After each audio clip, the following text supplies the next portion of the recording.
आज की ये वाली वीडियो में हम बात करेंगे रिस्क मैनेजमेंट और साइकोलॉजी के ऊपर, ठीक है? तो ये तुम्हारी देखी हुई रिस्क मैनेजमेंट और साइकोलॉजी के ऊपर देखी हुई तुम्हारी आखिरी वीडियो होगी, ठीक है? इसके बाद तुम्हें किसी के पास भी जाके कोई भी ज़रूरत नहीं है मेरे को एक रिस्क मैनेजमेंट सही सा रिस्क मैनेजमेंट या फिर जो रिस्क मैनेजमेंट पहले यूज़ करता था वो अभी सही नहीं है, ये वो फलाना-ढिमकाना, कुछ नहीं करना पड़ेगा, ठीक है? और जो साइकोलॉजी में जो बताऊँगा वो भी तुम्हारे मतलब ये जो रिस्क मैनेजमेंट वाली जो चीज़ है ना, मतलब ये वाली वीडियो में तुम्हारी वो चीज़ खत्म हो जाएगी, ठीक है? ना तुम्हारी ओवर ट्रेडिंग भी समझ रहे हो? मतलब हर एक चीज़ ये वाली वीडियो में तुम्हारी मतलब कि कंट्रोल में आ जाएगी, ठीक है? तो देखो रिस्क मैनेजमेंट में क्या सीन होती है, रिस्क मैनेजमेंट पे ये होता है देखो जितने भी बिलियनियर लोग हैं, ऑपरेटर लोग हैं, वो उनका क्या होता है, उनका होता है 1% की रिस्क टोटल कैपिटल का। अब उनके पास तो है मान लो $1 बिलियन, $1 मिलियन, तो हमारे पास तो उतना नहीं है इसलिए हम मतलब ट्रेड करने के लिए तो हम क्या करते हैं, मेरा मैं पर्सनली क्या करता हूँ, मैं ऐसा करता हूँ कि एक मतलब कि अकाउंट मैंने वो कर लिया, उसमें मैंने 1000 $1500 डिपॉज़िट कर लिया, फिर उसको मैंने डबल कर लिया। डबल करने के बाद 1 मतलब कि 1-2 महीने बाद या फिर जब मार्केट सही रहता है तब क्या होता है, तब पता है? तब 1 मतलब हर 1 हफ्ते अकाउंट डबल, हर 1 हफ्ते अकाउंट डबल। जब मार्केट सही नहीं होता है, तो तुम्हारे ऐसा भी हो सकता है कि उसमें से सिर्फ़ और सिर्फ़ तुम्हारे 50% या फिर तुम्हारे 75% ऐसा ही रह निकलता है, ज़्यादा से ज़्यादा डबल होता है महीने की एंड में जाके। समझ रहे हो? मैं जिस हिसाब से करता हूँ। लेकिन तुम्हें बताऊँगा तुम्हें किस हिसाब से करना है। तो देखो मैं क्या करता हूँ, कई लोगों को पता होगा मैं करता हूँ 10% की रिस्क ले लेता हूँ टोटल कैपिटल की। मान लो मैंने $1000 डिपॉज़िट कर लिया। मैंने $1000 डिपॉज़िट कर लिया तो मैं क्या करूँगा 1000 में से 1 मिनट नेकेड चार्ट लगाते हैं।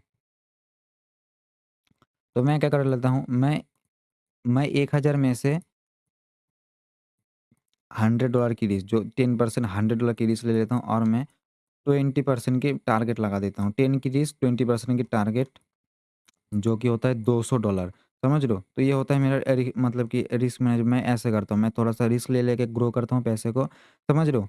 तो ये हो गया मेरा सीन। अब देखो तुम्हें पहले ही मैं ये रिकमेंड नहीं करूँगा, पहले ही तुम आके ले लो तुम 20% की रिस्क, 10% की रिस्क ले लो, ठीक है ना? 20% की भी रिस्क होती है लेकिन वो एक स्पेशल महीना है, वो वाले महीने में ही मैं सिर्फ़ और सिर्फ़ 20% की रिस्क लेता हूँ। वो 1 ही महीने, 1 से डेढ़ महीने तक, समझ रहे हो? वो वाले महीने अलग है। और ये सीज़न के हिसाब से होता है। तो देखो, तुम्हें क्या करना है, तुम्हें ना तो वो ऑपरेटर लोगों की तरह 1% की रिस्क लेना है, ना तुम्हें मेरे तरह 10% की रिस्क लेना है ना? 1% की रिस्क लोगे तुम्हारे पास मान लो 500 है, 700 है, 1000 है, 1500 है, 2000 है, ऐसा मान लो कैपिटल है तुम्हारे पास। तो तुम्हें क्या होगा, तो तुम्हें वो हो जाएगा कि अरे मैं ये 1% रिस्क कम हो जाएगा और 10% रिस्क ज़्यादा हो जाए। तो तुम्हें क्या करना है पता है? तुम्हें रखना है 20 एसएल की बैकअप मतलब 1 महीने भर 1 महीने भर तुम उस अकाउंट में ट्रेड करो, 1 महीने भर तुम उस अकाउंट में ट्रेड करो, ऐसा तुम्हें एक अमाउंट वो वाली मतलब उसमें रखना है, वो वाले अकाउंट में रखना है। तो देखो, महीने भर ट्रेड करने के लिए कितना महीने भर ट्रेड करने के लिए मान लो तुम्हारे पास ऐसा मैं समझ लेता हूँ $1000 है।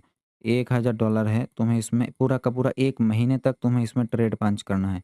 1 महीने तक भी तुम इसमें ट्रेड लेते रहो, 1 महीने भर तुम इसमें ट्रेड लेते रहो। तो तुम्हें कितना रिस्क लेना पड़ेगा इसमें? तो तुम्हें ज़ाहिर-सी बात है, तो तुम्हें इसमें लेना पड़ेगा 5% की रिस्क। गला खराब है आज थोड़ा-सा। 5% की रिस्क तुम्हें इसमें लेना पड़ेगा, ठीक है? 5% की रिस्क तुम्हें इसमें लेनी होगी। तो 5% की रिस्क कितना हो गया? 5% की रिस्क हो गया $50 की रिस्क, 5000 के आस-पास के साढ़े 4,000 रुपए के आस-पास और 9000 रुपए का टारगेट समझ रहे हो? ₹9000 का टारगेट और 4,500 रुपए का रिस्क होगा तुम्हारा ये, ठीक है? तो ये हो गया। अब तुम्हें अब यहाँ पे क्या करना है? अब तुम्हें यहाँ पे करना है कि मैं यहाँ पे महीने भर में मैं इसमें 20 ट्रेड पंच करूँगा। 20 ट्रेड पंच करूँगा, उसके बाद जो रिज़ल्ट आएगा मैं उसको एक्सेप्ट करूँगा। रिज़ल्ट तुम्हारा कुछ ऐसा आएगा, देखो रिज़ल्ट तुम्हारी अकाउंट कुछ ऐसे-ऐसे ग्रो करती रहेगी। ऐसे-ऐसे, ऐसे-ऐसे, ऐसे-ऐसे ग्रो करती रहेगी। अब बात करते हैं तुम्हारे फंडेड अकाउंट में कैसे रिस्क मैनेजमेंट होना चाहिए। तो ये है फंडेड्स की लिंक है इसकी डिस्क्रिप्शन में।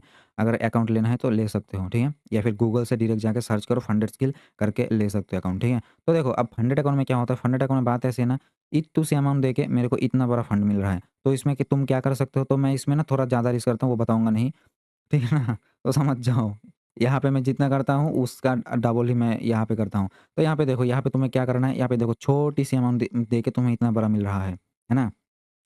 छोटी-सी अमाउंट देके तुम्हें इतना बड़ा मिल रहा है, तो तुम यहाँ पे क्या कर सकते हो 10% 1% की रिस्क तुम ले सकते हो एक ट्रेड में। 1% की रिस्क टोटल कैपिटल का 5,000 की 1% और मैक्सिमम ड्रॉडाउन की 10%, मैक्सिमम ड्रॉडाउन की 10%, ठीक है? मैक्सिमम ड्रॉडाउन ओवरऑल ड्रॉडाउन 10% है, मतलब 5,500 मतलब $500 की है 5,000 के अकाउंट पे, तो उसी 500 का 10% कितना हो गया 50 हो गया। तो इसमें 50 की रिस्क और तुम 100 की टारगेट लगा सकते हो, ठीक है? टारगेट लगा के तुम इसमें ट्रेड कर सकते हो। ये हो गया फंडेड अकाउंट की रिस्क मैनेज। अब बात करते हैं मेन चीज़ साइकोलॉजी के ऊपर। ट्रेडिंग की साइकोलॉजी खराब होगी कि कितनी भी अच्छी तुम्हारी स्ट्रैटेजी हो, कोई भी रहे, मैं भी रहूँ तुम्हारे पास, कोई फ़ायदा है नहीं। ठीक है ना? तुम इन द एंड तुम अकाउंट को लॉस में ले जाओगे। अब साइकोलॉजी की बात करते हैं, 1 मिनट। ये देखो यहाँ पे। अब देखो ट्रेडिंग में क्या होता है, अब देखो तुम्हें एक बात बताता हूँ मैं। यहाँ पे ये वाला ट्रेड मैंने जब से लेना चालू कर दिया 1:1 जाके रिवर्स हो गई। ये वाला ट्रेड मैंने जब से लेना चालू करी, यहाँ पे मैंने लिया है एक $2 लाख की एक और अकाउंट में यहाँ पे लिया हूँ। समझ रहे हो? एक और अकाउंट लिया, उसके बाद देखो 1 SL 1, 2, 3 SL back to back जा चुके हैं। ठीक है? बैक टू बैक मेरे 3 एसएल जा चुके हैं। 3 एसएल में मेरा कितना गया है? 3 एसएल में तुम्हारी बात करता हूँ मैं। तुम अगर 3 एसएल जाता तुम्हारा कितना जाता? रियल में तुम्हारे जाते 15% और फंडेड अकाउंट में तुम्हारे जाते कितना मैक्सिमम ड्रॉडाउन की 30% जाते हैं, ठीक है? 30% जाते हैं, तो देखो अब मेरे को ये पता, अब मेरे पास है 10 एसएल का बैकअप, 3 जा चुके हैं, 7 एसएल की बैकअप अभी भी मेरे पास है, ठीक है? 3 जा चुके हैं, 7 एसएल की बैकअप अभी भी मेरे पास है। तो देखो अब वो 7 एसएल में अब मेरे को क्या लगे अगले अगले अगला ट्रेड में मेरे को देखो अगर 3 एसएल जाएगा तो डर रहेगा ही कि अगला ट्रेड में लूँ, ना लूँ, उसमें एसएल जाएगी तो क्या होगी, या फिर वो क्या करूँगा मैं 2-3 बार मैं ऐसा करता हूँ, जब वो 1:1 पे जाएगी, जाते ही मैं एग्ज़िट मार दूँगा, मेरा काम हो जाएगा। ठीक है ना? ऐसी थिंकिंग रहती है, तो तुम्हें ऐसी थिंकिंग नहीं लानी है। अगला ट्रेड जो होगा वो उसमें भी तुम्हें सेम रिस्क करना है। अब ऐसा नहीं है कि उसमें उसमें उसको मैं ऐसा कर देता हूँ, ज़्यादा होल्ड कर लूँगा, ऐसा भी किसी-किसी का रहता है, ज़्यादा होल्ड कर लूँगा तो मेरा 1:2 इधर थी। ज़्यादा होल्ड कर लूँगा तो मेरा ये अच्छा हो जाएगा, मतलब जल्दी प्रॉफ़िट मिल जाएगा, ये होगा, वो होगा। मतलब लॉस रिकवर हो जाएगा। कभी भी ट्रेडिंग में लॉस रिकवरी का माइंडसेट नहीं लाने का। कौन-सा माइंडसेट लाना है, वो भी ये वाले वीडियो में लाऊँगा। तो ये 3-3 एसएल जा चुके थे। अब तीसरी ट्रेड में क्या होता है, तीसरी ट्रेड में हो जाता है यहाँ पे टारगेटम, हिटम, स्वाहा। तीसरी तीसरी ट्रेड में यहाँ पे हो जाती है मेरी टारगेट हिट, ठीक है? तो यहाँ पे देखो, यहाँ पे कितना गया? यहाँ पे गया मेरा, देखो डाउन ट्रेंड थी, सेटअप दिख रहा था, ट्रेंड के अगेंस्ट ट्रेड ले रहा था, मेरे को कोई मतलब कि वो नहीं था, 1% की भी डर नहीं थी। मैं दबा-दबा के ट्रेड लिए जा रहा था भैंस की आँख। समझ रहे हो? जा भी रही थी, ये तो मतलब एंट्री कराती एलएलटी थी, एंट्री कराते ही नीचे। फिर मैंने क्या किया, फिर यहाँ पे दिन भर कोई सेटअप नहीं बनी। फिर यहाँ पे एक और एलएलटी दिख गया, मैं कहा इसकी ऐसी की तैसी, उधेरो इसको। ले लिया, टारगेट हिट हो गया। तो देखो क्या हुआ, इसमें मेरी 10% की रिस्क, वही 10% की रिस्क और मेरी यहाँ पे 20% आ गई। ये रही। अब क्या हो गया, अब मेरा अब लॉस कितना रहा? मेरा अब लॉस इतना रहा, ब बस 10% की रहा। 20% ये वाली ट्रेड में रिकवरी हो चुकी है, अब मेरे पास सिर्फ़ और सिर्फ़ 10% की रिस्क रहा। अब हो सकता है यहाँ पे अगले ही ट्रेड में मेरे को एक और 1:2 मिल जाए। एक और 1:2 अगर मेरे को मिल जाए, तो मेरा कितना हो जाएगा? तो मेरा वो हो जाएगा, मतलब 10% की प्रॉफ़िट हो जाएगा। अब देखो तुम्हें जो मैं कह रहा था कि तुम्हें कौन-सी क्या माइंडसेट लाना है। तुम्हारी माइंडसेट ये लाना है, मैं क्या बताया, रिस्क मैनेजमेंट 20 एसएल का बैकअप छोटे से अकाउंट पे, 20 एसएल का बैकअप बता दिया। अब 20 एसएल का बैकअप तुम्हारे दिमाग में ये टारगेट, ये एम होना चाहिए, मैं 20 ट्रेड पाँच करूँगा, मैं 20 ट्रेड पाँच करूँगा। जैसे कि यहाँ पे देखो तुम, यहाँ पे मैंने, यहाँ पे ऐसा मान लो, मेरा मान लो, अच्छा चलो मेरा भी मान लो 20 है, 20 ट्रेड पाँच करूँगा, ठीक है ना? मेरा भी मान लो 20 ट्रेड पाँच करूँगा। एक बार 1, 2, 3, 4, ठीक है? कितना हो गया? 4 हो गया। अब मेरे पास कितने एसएल बचे हुए, ट्रेड बचे हुए ये पूरे महीने में, मेरे पूरे के पूरे इस महीने में सिर्फ़ और सिर्फ़ 16 ट्रेड बचे हुए हैं, ठीक है? तो 1, 2, 3, 4, अब देखो ऐसा नहीं है कि मैं ये करूँगा कि एक ही दिन